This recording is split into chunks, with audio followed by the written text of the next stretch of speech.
My name is Professor Zoe Knowles. I'm from the School of Sport and Exercise Sciences at Liverpool John Moores University. I'm a Professor of Engagement and Learning and also a HCPC registered sport and exercise psychologist. The rhythmic nature of the circles, which are not uniform. They're in a line. Some of the circles are larger than others. Some of the circles almost appear to be moving backwards, but moving forwards. So I was taken by the gaps between some of the circles and the shading down the middle. I guess I didn't appreciate that standing further back, that there is actually some light in there. It didn't appear that was the case at first glance. When I read the text and there was an idea around handwriting, it took me back to when I was working on handwriting with my own children, and they did this type of rhythmic action.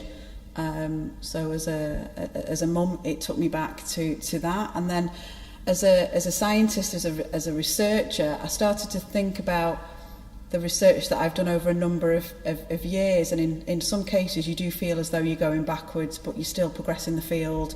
In some cases you're making big gains, in some cases you're making small gains. Some of it is really illuminating, and some of it's quite dark. Some of the when I think about some of the people that I've worked with over quite difficult times in their lives, and some of that research has been around really bright moments in their lives. For example, high achievement around Olympic Games, or overcoming adversity, or dealing with obesity and things like that. So I thought there was some kind of dark circles in there as well as light ones. The light and dark, and I'm sort of questioning why the light is in the middle of the picture and not necessarily at the outside, why it sort of becomes lighter in the middle and perhaps darker towards the edges. It is the rhythm, which is a bit chaotic at times, and in other places seems to have more of a rhythm and a uniformity. So the bottom row appears to be more uniform to me. For me, it's perhaps not a discipline thing, it's probably more of a scientific research thing that I try to look at, in that there's this kind of ebb and flow.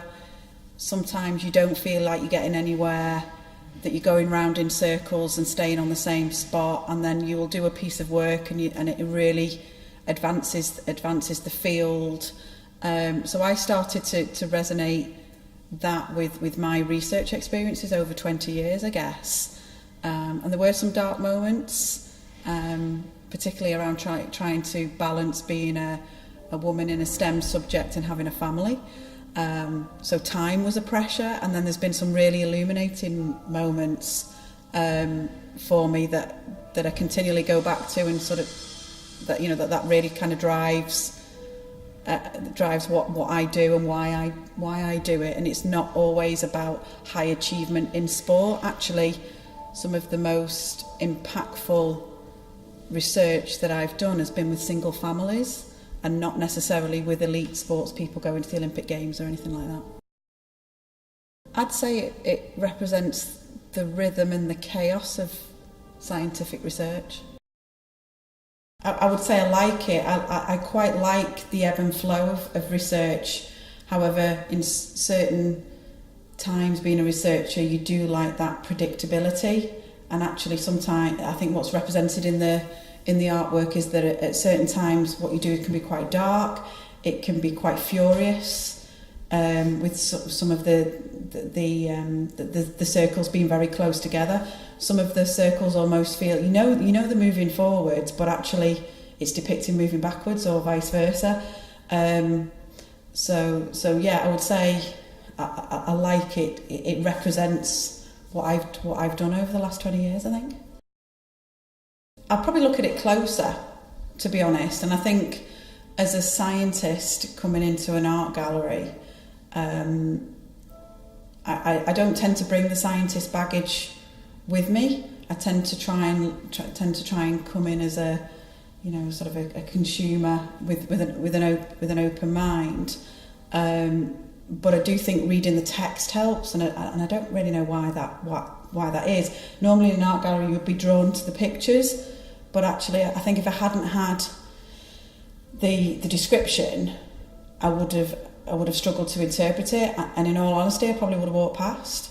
So I think I need to condition myself not to be drawn to the picture, but maybe by virtue of being a scientist I'm drawn to the words and the explanation, and I think that comes from a psychology background as well, because I need to understand the person and their experiences before I can work and engage with them, and it's pretty much the same with art, I think.